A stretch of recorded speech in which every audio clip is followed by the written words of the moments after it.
wanted to make a little video here touching on something that could happen to you if it's your first guitar you're building, or even if it's not. And that's, how well does your neck fit? And is it straight in line? Remember, we're working on that center line, which was your glue seam, right? If you worked to that the entire time, then when we are lining up our neck, it still should line up with that line. Now, if we look down here, you can see I have some painter's tape as I started thinking about where the bridge is going to go. I'm not doing anything with that yet, but I have marker on the painter's tape to help me see where that seam is. I did the same thing on my neck. Covered it in painter's tape. We don't want anything too sticky, right? So painter's tape's a good option. And I have my center line. How'd I find it? Measured the width up here at the string nut, measured the width down here at the bottom, found the center, drew a line. Now, when I first started fitting this into the body, I could make it go straight up and down, but when I put the Allen screw up in the hole, the hex key, my neck actually was tilted. All right, and it was enough you could see it. And when I put the straight edge on it, it definitely was off. Now, could you leave it like that? Sure. And your bridge, instead of being on the center line, would be shifted. It's going to look weird, right? But you could do that. So instead, what I started thinking about is what is causing that.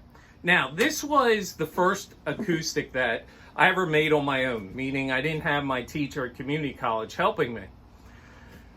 That factor in with that it's 3 years old and I took a break from working on it, so conditions change, things like that. Wood is not a fixed object, right? It will move with the humidity and temperature and all that.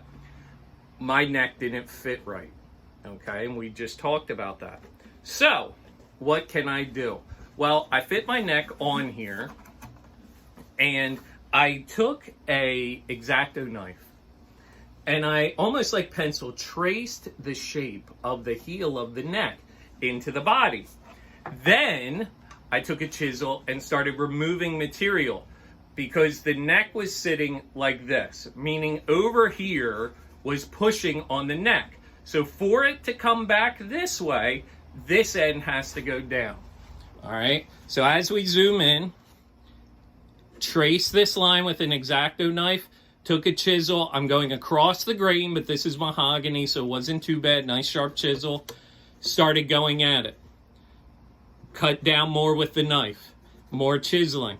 While I did all that, I kept checking the neck, and now that neck on this side can go down and can be straight. And then when I take a long straight edge, does everything line up? It does. All right. So that's one method. You got to be really careful that you're not removing too much, because when you look at it from the side, you don't want to see that, what you removed, right? So that's an option you can do if your neck's not fitting quite right. Another option is you can remove material from the inside of the neck here.